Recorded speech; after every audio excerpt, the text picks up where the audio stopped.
2, 3, 4.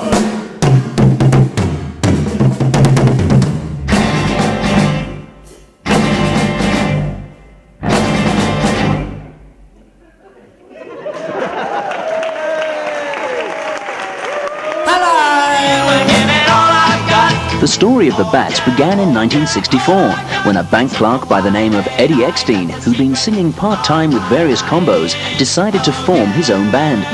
With friends Barry Jarman and Paul Ditchfield, and the addition of Liverpudlian Jimmy Dunning, the Bats took flight.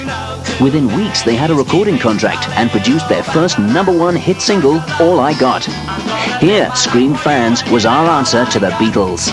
Oh yeah, all I got. So I'll meet you in a... By the end of that year, the Bats had toured with Dusty Springfield and produced another chart topper with Shabby Little Hut. In a shabby little hut by the dock, down by the sea. Countrywide gigs followed, as well as TV and club appearances in Rhodesia. Then it was time for the foursome to try their luck in the UK. While overseas, the group toured with acts such as Cat Stevens, the Trogs, the Tremolos, and the Kinks. They also recorded 3 singles, including Listen to My Heart, which reached #7 on the charts. Equity's ban on South African artists forced the Bats to return home after 15 months, where their music took on a local flavour with the hit Groen en Goud and an Afrikaans album. It was also the year Peter Clifford acquired his bat wings after Jimmy Dunning left the band to return to England. I totally support this. I think it's brilliant to see that somebody is going to document the history and the journey of South African music, say from about the late 50s or so till the 80s, because nobody's ever done this before. And there's all these amazing musicians and music out there. It needs to be seen. So, fully support this. True and faithful, all this time with being alone. If I could get that same dedication, I'd give you everything in creation. If she doesn't come back, I'll be your substitute. Well, it doesn't seem to have been recorded anywhere, and like we've been going since '64, so there's a lot of history involved between then and now, so it would be nice to have some kind of record of it. Yeah, extended farm, that's what I believe, yeah.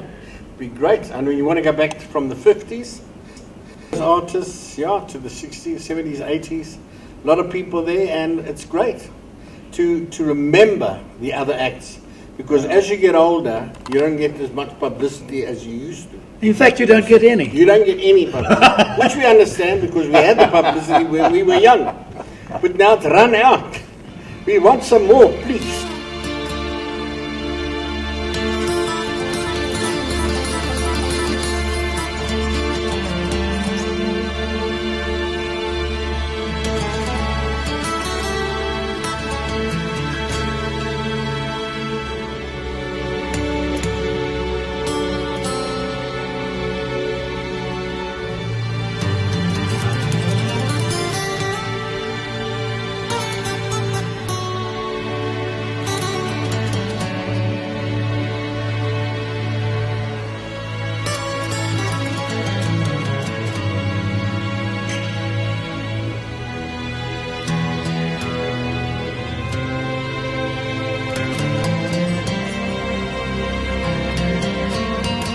Was one of the magical things about Rabbit. It was an unforced organic thing.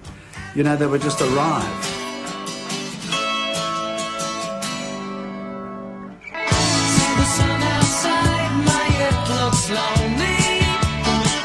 I remember listening to the Springbok Top 20 with David Gresham.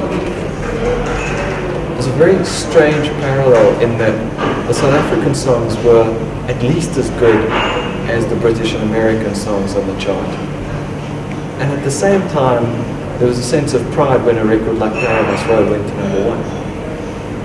And I really feel that the time is right for a well-researched, well-documented expose of the South African pop music landscape between the late 1950s all the way through to the 1980s.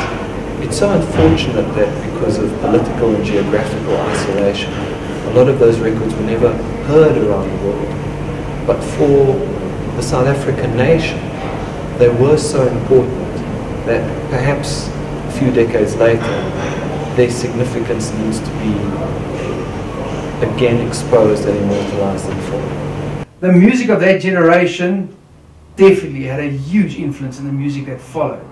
And whenever a release came out, it was actually quite exciting to see what the next song would be, and what the next song would be, and the next song would be. Today, it's kind of boring.